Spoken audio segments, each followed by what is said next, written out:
지난주까지 봤는 창세기 11장까지는 우주의 그 기원과 인류의 기원에 대해서 이야기를 했는 문단이다 이렇게 생각을 하면은 12장부터 창세기 끝까지는 이제 족장들의 시대다. 그러니까 이스라엘 민족의 기원, 우리나라로 치면은 단군 같은 단군 이야기 같은 그런 이야기가 12장부터 시작이 됩니다. 그리고 우리나라의 단군 같은 존재가 이스라엘 민족에게는 아브라함입니다. 그래서 이제 12장부터는 아브라함 이야기가 시작되는데 12장부터 아마 한 26장까지가 아브라함의 전생에 있어서 중요한 사건들의 이야기가 쭉 나옵니다. 그러니까 굉장히 아브라함이 창세기에서 많은 비중을 차지하죠. 아브라함 이야기가. 그만큼 아브라함이 이스라엘 민족에게 중요한 것이고, 그리고 이 아브라함의 인생을 통하여서 이스라엘 민족의 정체성이 그대로 드러납니다. 그래서 우리는 이 아브라함에게서 나타나는 여러 가지 인생에 있어서의 에피소드들을 하나하나 눈여겨봐야 합니다. 그런데 우리는 좀 이렇게 시간 관계상 그리고 우리의 어떤 여건상 아브라함의 일대기를 차근차근 살펴보지는 못할 것 같습니다.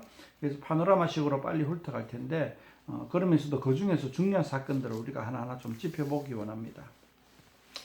먼저 이제 오늘 12장 오늘 읽었던 12장 1절부터 9절의 내용이 이제 아브라함이 여호와 하나님의 명령을 따라서 이제 이동하는 그런 사건부터 시작하는데 지난주에 잠깐 이야기를 드렸죠. 원래 갈대아 우르에서 이제 갈대아 우르가 이제 아브라함의 고향입니다. 고향이고 그곳에서는 굉장히 문명이 발달되어 있던 도시. 요즘 고고학이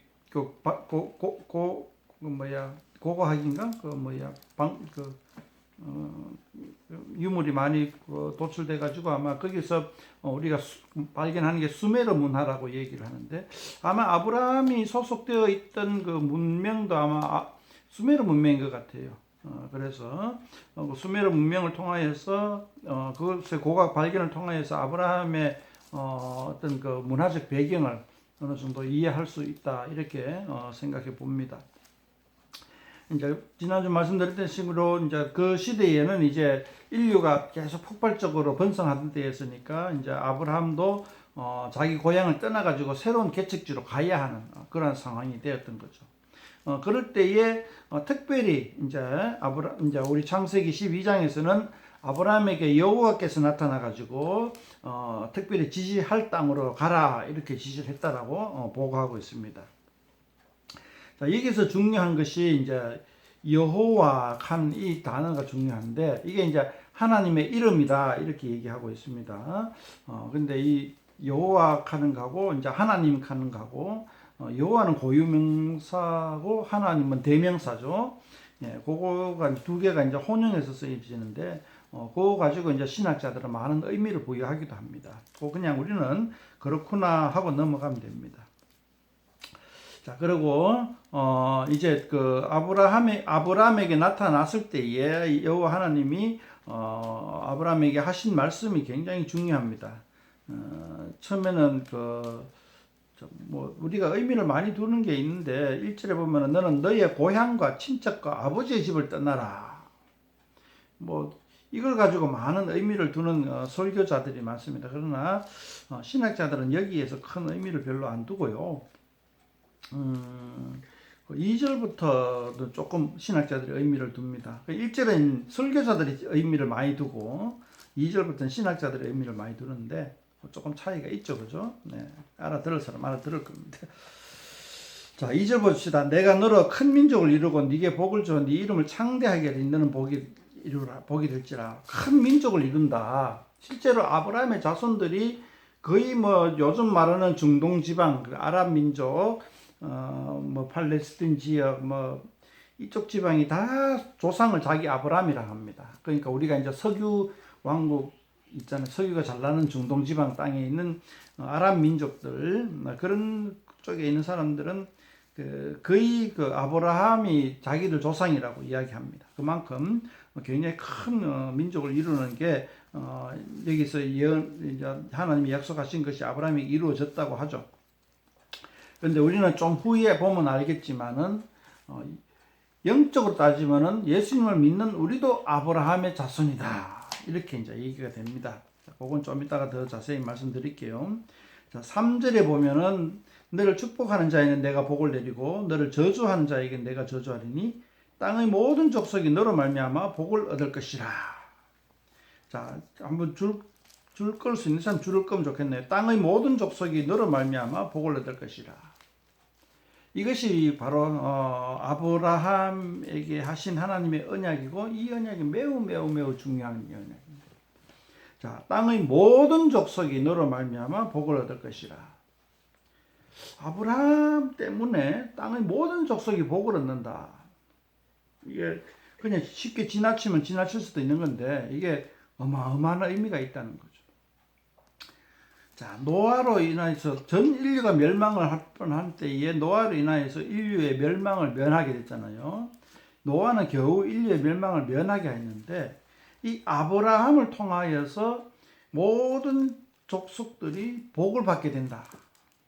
이렇게 이제 되는 것은 그 죄의 흐름이 이제 점점 또 막 죄의 뿌리가 번성해가지고 막 여러 가지 막 죄가 나오고 했다 그랬잖아요. 그런 상황에서 아브라함을 통하여서 이제 복이 퍼져 나간다. 이렇게 이제 하나님이 이제 역으로 죄와 싸워서 역으로 공격을 하게 되는 그런 거죠. 그래서 결국은 인류가 아브라함으로부터 아브라함에게 통하여서 복을 얻게 되는 거다. 이렇게 이야기하고 있습니다. 자, 그 다음에 이제 쭉 나오면 이제 아브라함이 거기를 떠나가지고 75세 때 떠나고 가나안 땅에 거주하게 되고, 그 다음에 7절에 보면은 또 중요한 말씀이 나오는데, 7절에는 내가 이 땅을 내게 자손에게 주리라. 가나안 땅에 머물 때에 그렇게 하나님이 약속하신다. 땅에 대한 약속이죠. 이 땅에 대한 약속 7절에 땅에 대한 약속도 우리 잘 기억해야 됩니다. 이 땅에 대한 약속을 아직까지도 붙잡고 이스라엘 사람들이 팔레스틴에 들어가 이거 내 땅이다 하고 지금 막 전쟁을 치르고 있는 것이 이스라엘 팔레스틴 전쟁 지금 치르고 있는 그거죠. 그죠? 그것에 그 전쟁의 가장 그러니까 명목이 명분이 이 7절에 있는 이런 겁니다. 예. 자, 그 명분을 우리는 정당하게 받아들일 거냐 말 거냐는 또 생각해 볼 것이고, 일단은 7절에 땅을 네 자손에게 주리라 해가지고 1차적으로 이것이 이루어진 것이 이제 출애굽했는 민족들이 가나안 땅에 들어가 정착하게 된 여호수아 시대죠. 여호수아 시대에 먼 훗날 얘기입니다. 한 7, 800년 후의 얘기인데 여호수아 시대에 이 7절의 예언이 약속이 실현이 되는 거죠. 몇백 년, 7, 800년 후에 이제 이 약속이 실현이 됩니다. 하나님이 약속했는데 7, 800년 후에 이루어졌다 하면 그걸 어떻게 받아들여야 되냐? 참 난감하죠, 그죠? 네, 어쨌든 간에 하나님은 아브라함에게 그렇게 약속을 했습니다. 자, 그런데 그렇게 약속을 받고도 아브라함은 이제 점점 남방으로 옮겨갔습니다. 9절에 보면은 가나안 땅에서 점점 남방, 그러니까 네게브 지역으로 점점 내려가는 거죠. 그 다음에 이제 10절부터 20절 보면은 또 참 난감한 이야기가 나옵니다. 아브라함의 아내가 되게 예뻐가지고 점점 남방으로 옮겨가지고 애굽까지 내려가는데 아브라함이 애굽의 왕이 아브라함의 아내를 마음에 들여가지고 자기 아내로 삼으려고 했는 것입니다. 그때 이제 아브라함은 자기 아내가 너무 이쁘니까 또 그 위협을 당할까 싶어가지고 부인이라 안 하고 아내라고 안 하고 결혼을 안 한 자기의 누이 동생이라고 하자 이렇게 이제 말을 꾸며가지고 약간 암살에 대한 위협을 좀 삭감하려고 그렇게 했다는 겁니다. 그래서 이제 애굽 왕은 그걸 모르고 아브라함의 아내를 갖다가 자기 아내로 삼으려고 했다는 겁니다. 그렇다가 이제 그것을 알고 여호와 하나님이 말렸다 그랬죠. 네, 그래가지고 알고 그 아브라함의 아내를 아브라함에게 돌려주고 그렇게 했다는 겁니다. 그리고 이제 그, 그러니까 이제 그 아브라함은 다시 이제 애굽에서 나오게 되는 요 10절에서 20절 사이의 사건들의 의미를 갖다가 우리가 한번 잘 생각해 봐야 합니다. 요 사건이 10절에서 20절 사이에 있었던 그 아내로 인한 그 곤란한 상황에 놓여졌던 이 사건이 반복이 됩니다. 아브라함이 한 번 더 반복되고 나중에 아브라함의 아들 이삭에게서도 이러한 사건이 벌어집니다. 이삭의 아내도 예뻐가지고 똑같은 자기 아버지와 똑같은 그 상황이 벌어지게 되는 거죠. 그것은 이제 가나안 땅 내에서 블레셋 사람들에게 이제 나타나는데 이 사건 이와 동일한 그 성격의 사건의 보고가 세 번이나 반복이 됩니다. 그래서 우리는 이 사건에 대해서 의미가 무엇인가를 갖다 한번 고민해 봐야 되는데 그것에 대해서 이제 많이 고민해 본 사람들은 별로 없는 것 같아요. 그렇지만은 저는 생각해 보기에 이런 사건이 세 번씩이나 보고된다는 것은 중요한 의미가 담겨 있다 이렇게 보고 있고요. 제 나름대로 이 사건의 의미가 뭐냐 하면 혈통의 순수함을 보존했다. 혈통의 순수함.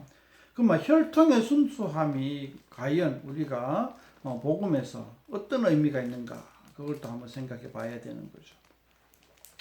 이제 그 구약 시대에는 예수님 당시까지만 하더라도 이 혈통의 순수함에 대해서 굉장히 그 집착을 해요. 성경에서 집착이라 하는 말이 좀 부정적으로 들릴지 모르겠는데 굉장히 연연해 한다는 거죠.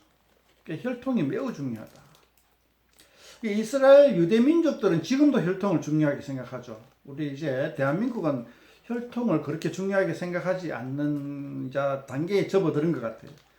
제가 어릴 때만 하더라도 너는 오씨 가문의 몇 대 손이고 너의 그 가문의 그 조상은 누구냐 뭐 이런 식으로 학교에서 숙제로 내오고 하는 그러니까 혈통을 굉장히 좀 중요시하는 교육을 받았습니다. 제가 초등학교 때만 하더라도. 근데 요즘은 전혀 그런데 연연해 하지 않고 다문화 국제화 시대에 맞는 그런 어떤 교육들이 오가고 있는데 구약 성경에서는 혈통의 순수함에 대해서 굉장히 강조하고 중요하게 생각하고 신약 성경에서도 그 흐름이 이어지고 있습니다. 근데 이제 사도 바울에 와서 이제 그 흐름이 약간 이제 끊어지는 듯한 느낌이 들어요. 그러면 왜 혈통을 중요하게 얘기했느냐? 말이 자꾸 반복되는데 이스라엘 민족들은 아직까지도 혈통을 중요시하게 얘기인데 지금의 이스라엘 민족들은 혈통을 어느 쪽으로 하냐 하면 모계 쪽으로 중요하게 생각합니다. 엄마가 유대인이면 그 아들은 유대인이라고 쳐줍니다. 그런데 아빠가 유대인이고 엄마가 유대인이 아니면은 유대인이 아니다라고 얘기합니다. 엄마가 유대인이 아니면 유대인이 아니라고 얘기합니다. 그게 이제 약간 변형되었는데 옛날에는 아빠 쪽으로 가다가 지금은 이제 모계 쪽으로 가버렸는데 그 모계 계통이 아마 예수님 당시부터 조금 생겨나기 시작한 것 같아요. 근데 이게 부계가 중요하고 왜 모계가 중요하냐 이거 생각해 볼 때 결국은 그거죠. 그 정체성이 누구로부터 형성이 되느냐. 고대에는 그 민족적 정체성이 아버지로부터 이어받는다고 생각을 해왔고 현대에 와서는 그것이 엄마로부터 그 정체성을 이어받는다고 생각을 하는 거죠. 그러니까 혈통이 중요한 것은 뭐냐 하면은 정체성이 중요하다는 거죠. 그러니까 자아의식 그리고 민족의식 그리고 민족에 대한 미션 같은 거 미션이라고 말하니까 조금 어색한데 그러니까 아까 얘기했죠. 하나님이 아브라함에게 약속한 것이 땅의 모든 족속이 너로 말미암아 복을 얻을 것이라. 이게 이제 이스라엘 민족의 정체성입니다. 굉장히 중요한 이스라엘 민족의 정체성이에요. 땅의 모든 족속이 너로 말미암아 복을 얻을 것이라. 이게 이스라엘 민족의 정체성이다. 이렇게 한번 우리가 각인해 놓을 필요가 있습니다. 이 정체성을 지키기 위한 하나의 방편이 바로 혈통의 순수함이었다. 이렇게 저는 이제 보고 있습니다. 그래서 그 혈통의 순수함을 지키려고 나름 노력을 했다라는 것이 10절에서 20절까지이고 그 노력은 아브라함이 한 것이 아니라 여호와 하나님이 했다. 아브라함은 그 혈통에 대해서 크게 중요한 의미를 두지는 않습니다. 그 혈통에 대해서. 그렇지만 여호와 하나님은 굉장히 그것의 혈통에 대해서 더 중요하게 생각하고 아브라함보다 훨씬 더 중요하게 생각했다. 그죠. 그래서 이제 5번 사건에도 보면은 여호와 하나님이 나서서 말렸다는 거죠. 아브라함은 자기 생명 보존하기 위해서 혈통의 순수함을 포기해 버렸는데 하나님이 나타나셔 가지고 아브라함의 아내를 지켰다는 거죠. 자, 그러니까 아브라함의 아내를 지켰다는 게 중요합니다. 아브라함을 지킨 게 아니라. 그러니까 이제 이 목의 계통도 좀 하나님이 직접 나서서 지켜주셨다는 거죠. 그 목의 계통을 지켜주시는 하나님의 행위가 뒤에 와서도 계속 반복되어 나타납니다. 자, 이 이야기는 사실 다른 데서는 전혀 들을 수 없는 그런 이야기가 될 것이고, 달리 말하면은 어떤 저만의 생각일 수도 있습니다. 그건 참고를 하시고 그렇게 받아들이면 좋겠습니다.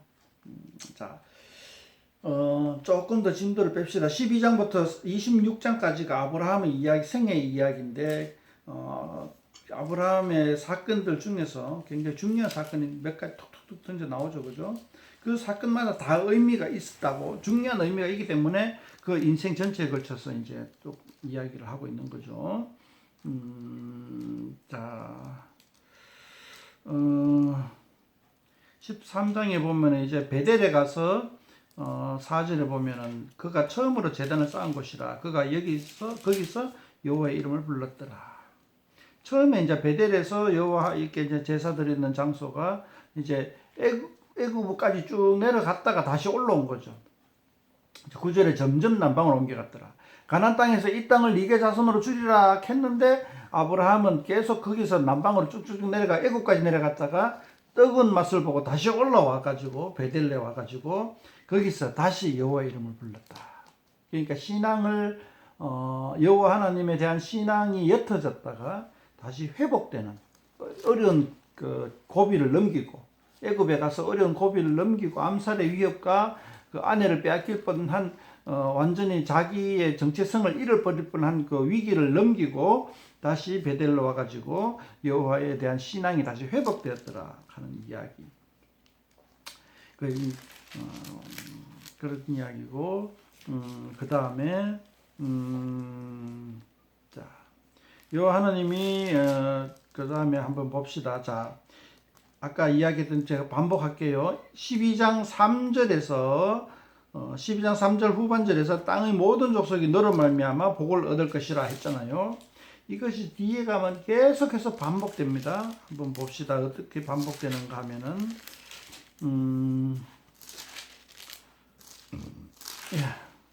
자, 18장 18절 18절 한번 봅시다. 아브라함에게 하나님은 이렇게 얘기합니다. 자, 배경은 나중에 설명드릴게요. 지금은 요것만 하나님이 아브라함은 18장 18절입니다. 아브라함은 강대한 나라가 되고 천하 만민은 그로 말미암아 복을 받게 될 것이 아니냐 이렇게 이야기합니다. 자, 19절도 중요한데 이걸 한번 잠시 살펴보고 갑시다. 19절에 18장 19절 내가 그로 그 자식과 건속에게 명하여 여호와의 도를 지켜 의와 공도를 행하게 하려고 그를 택하였다. 아브라함 택한 이유가 뭐라고요? 여호와의 도를 지켜 의와 공도를 행하게 하려고. 자, 그 다음에 다시 천하 만민은 그로 복을 받는다 하는 말이 또 어디 나오나 한번 봅시다. 22장 18절 22장 18절에 보면은 내 씨로 말미암아 천하 만민이 복을 받으리네 이렇게 나온다. 그 다음에 또 한 번 더 나오네요. 26장 4절 한번 봅시다. 26장 4절 26장 4절에 보면은 이렇게 이야기합니다. 네 자손으로 말미암아 천하 만민이 복을 받으리라. 자, 이것이 이제 그의 아들 이삭에게도 하나님이 똑같이 이야기합니다. 28장 14절 한번 봅시다. 28장 14절에 보면 아브라함의 아들 이삭에게도 아버지 아브라함과 똑같은 약속을 해줍니다. 28장 14절에 보면은 땅의 모든 족속이 너와 네 자손으로 말미암아 복을 받으리라. 네, 이렇게 얘기합니다. 자, 이렇게 그 이야기하는 게 중간에 제가 하나가 빠진 것 같은데 어디가 빠진지 모르겠네요. 중요한 단어인데 예, 앞에 얘기했나? 22장 18절 얘기했나요? 두 번째가 22장 18절. 22장 18절에 보면은 여기 이제 이야기했나요? 22장 18절에 한번 다시 한번 살펴보면은 내 씨로 말미암아 천하 만민이 복을 받으리니 이랬잖아요. 그러니까 다른 데는 뭐 자손 해가지고 이제 복수로 나오는데 여기는 단수로 나옵니다. 내 씨로 말미암아. 요걸 갖다가 사도 바울이 받아가지고 이 내 씨가 바로 예수님이다 이렇게 이야기합니다. 사도 바울은. 그리고 그건 이제 신약 성경에서 이제 제가 로마서에서 한번 말씀을 드렸고 나중에 또 신약 성경 돌아가면 다시 한번 말씀드릴게요. 자, 이렇게 아브라함과 이삭에게 이렇게 반복적으로 약속을 합니다. 그럼 이게 뭐냐 하면은 바로 이스라엘 민족의 정체성이죠. 다시 말하면은 자, 이스라엘 민족으로 인해서 이 세상의 모든 족속들이 복을 받게 된다. 이런 얘기를 하는 거죠. 실상 오늘날 보면은 이스라엘 민족으로 인해 가지고 세상 모든 족속이 복을 받느냐 보니까는 좀 그런 것 같지 않죠, 그죠? 네. 이스라엘 민족이라기보다는 예수님, 아브라함의 자손은 예수님으로 인해서 모든 세상의 민족이 복을 받는다 하는 쪽이 더 신빙성이 있다, 그죠? 자, 그에 대해서는 또 차근차근 한번 설명 들어갑시다. 일단은 이게 우리한테 생각할 거리를 참 많이 주는 거잖아요. 일단은 제가 제 생각을 이야기하기보다는 자, 툭툭 던져 드릴 테니까 이걸 가지고 우리가 평소에 곱씹고 생각해보고 돌이켜보고 반론을 제기해보고 그렇게 하기를 바랍니다. 그렇게 하고 계속해서 이제 우리가 논의하는 가운데 하나의 어떤 뚜렷한 생각이 하나 쏙 떠오를 겁니다. 그렇지만은 제가 막 그런 하나의 생각이 탁 떠오를 때까지 제가 크게 빨리 진행하거나 강조하거나 강요하거나 그러진 않겠습니다.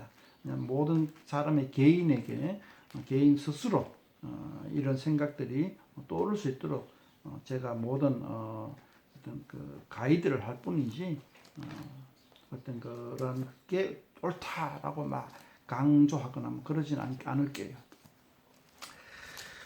자, 12장 3절 요 말씀을 우리가 한번 마킹펜 있으면 빡빡 마킹 해놓고 지나가면 좋겠다라고 말씀드리고 그 다음에 하나님이 아브라함에게 주신 약속이 이제 모든 족속이 복을 받을 것이다 하는 그 약속 외에 땅에 대한 약속을 합니다. 가나안 땅에 대한 약속. 가나안 땅을 아브라함에게 주겠다라고 약속을 하죠. 자, 12장 7절에 보면은 내가 이 땅을 내 자손에게 준다 했고, 그 다음에 13장 15절에 땅을 내가 너와 네 자손에게 준다 그랬고,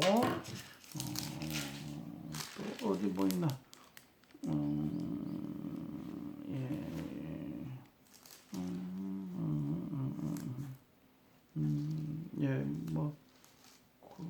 왜 계속 반복하는데, 뭐 지금 당장 제가 마킹을 안 해놔가지고, 그렇게 하여튼 그런 땅에 대한 약속도 계속 반복해서 해줘요. 아브라함에게 하나님의 약속을 반복적으로 계속해서 점점 구체화시키면서 약속을 합니다. 그래서 이제 그걸 하나님의 언약이라고 하는 단어에 우리가 좀 신경을 써야 되죠. 그 언약을 갖다가 아브라함에게 하나님이 굉장히 많은 것을 이제 약속을 합니다. 약속을 하고, 자, 시간이 조금 남았으니까 한 에피소드만 더 하게 합시다.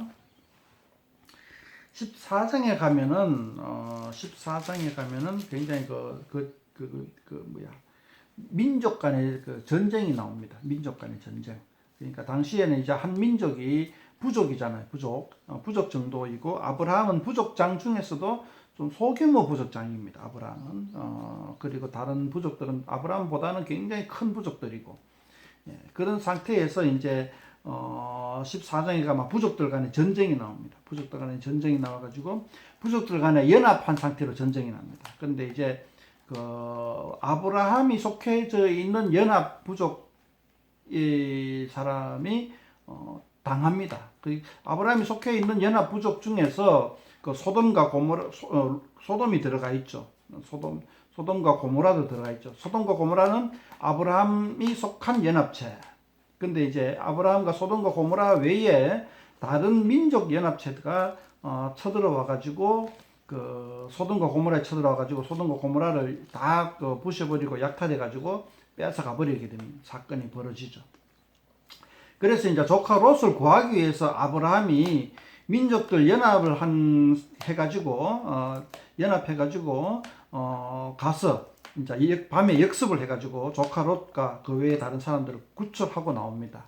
그래서 역습이 성공한 거죠. 아브라함이 대장이 돼가지고 연합군이 들어가서 타 연합한테 가서 이제 그 역습을 해가지고 조카 롯도 구해오고 재산도 다 찾아오게 됩니다.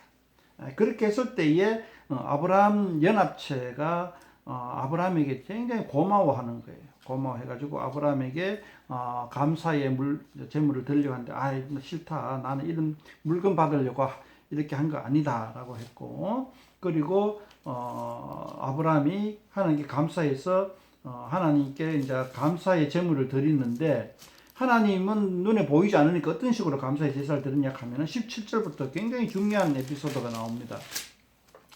17절에 보면은 이거는 좀 이따 다음 주에 한번 했으면 좋겠네요. 여기까지만 얘기하고 너무 중요하니까 이거 그냥 한 에피소드로 건너뛰기는 좀 그러네요. 이거는 다음 주에 한번 하도록 합시다. 자, 그런 사건들이 있었다.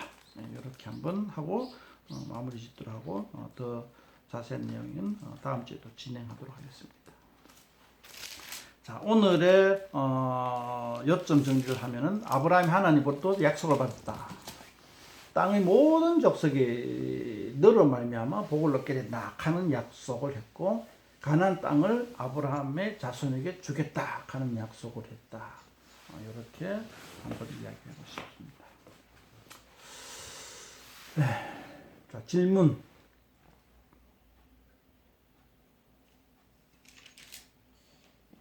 정진아, 질문 대장.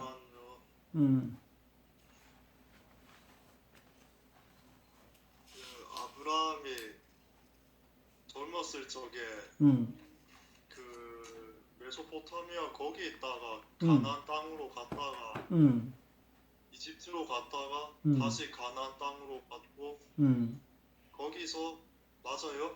오케이. 정리하고 있어요. 거기서 조카 롯이 소돔과 고모라로 이동한 거죠. 아브라함은 거기 있고 아브라함도 그 메나 가나안 땅 안에서 이제 소돔과 고모라 옆에 시골에 살았고, 소돔과 고모라는 도시고. 네. 그리고 거기 소돔과 고모라 있다가 다른 민족이 침입해서 아브라함이 구했다는 거죠. 예. 롯이 이제 포로로 이끌려갔었지. 롯이요? 롯 외에 다른 다양한 롯과 함께 다 포로로 잡혀가 노예 생활을 할 뻔했지. 그 소돔과 고모라 사람들이랑 아브라함이랑 연합체였다고요? 그러니까 같은 편. 예. 저기 보면은 이제 편 가르는 게 저기 좀 나와 성경식 읽어 보면은 어디 갔나? 14장. 예, 14장에 보면은 편을 가르는 게 쭉 나와요. 나오는데 이제 그 1절, 2절에 14장 1절, 2절에 보면은 누구는 이 편이고 누구는 저 편이다 하는 게 이제 나오잖아. 이렇게 하고 이제 원래는 다 한 편이었는데 다 그들 제일 강한 부족이 그달라 오멜. 그러다가 이제 소돔과 고모라가 속한 부족이 이제는 그들로 오멜한테 그 뭐라 하나 조공 안 하겠다 하고 이제 반기를 들었지. 반기를 들으니까 쳐들어와 가지고 그냥 다 뺏어가 버리고 포로로 잡아가고 그랬는 사건들이 벌어지고 이제 아브라함이 이제 다시 구출해 오고 하는 그런 사건들. 옛날부터 이제 부족 싸움이 심했다는 거죠. 이 땅에서도. 강한 부족은 약한 부족에게 이제 뜯어먹고 뭐 그런 것들이 있었다. 옛날에도. 그 조공 얘기는 어디서 찾을 수 있어요? 4절에 보면은 이들이 12년 동안 그들로 오멜을 섬기다가 하는 이 단어가 이제 조공을 바치는 관계가 아닌가 이렇게 이제 얘기를 하는 거죠.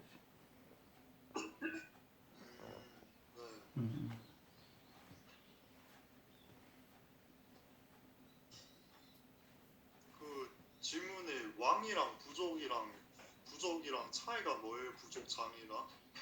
그냥 부족장이라 하는 단어를 안 쓰고 왕이라는 단어를 쓰지 부족장이라 하는 단어가 없으니까. 아, 예. 그러니까 이 왕이라 하는 단어를 쓴 거는 모세가 썼던 거지. 모세 시대에는 부족장이라 하는 단어는 이제 없는지 있는지는 모르겠지만 왕이라 하는 단어가 더 익숙하니까 이제 왕 하는 걸 쓴 단어 쓰지. 그러니까 이제 네, 그렇다는 거죠.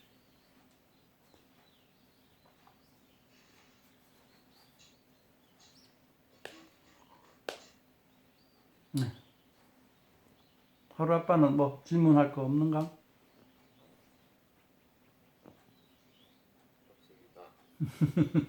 이제 어제 일하고 와서 피곤하다. 눈에 이제 피관이 뚝뚝 떨어진다 지금. 혹시 아버님 질문할 거 없습니까? 할아버지 질문 궁금한 다 알겠잖아 지금. 거 없으시대요. 알았다. 예, 그러면은 우리 찬송가 부르고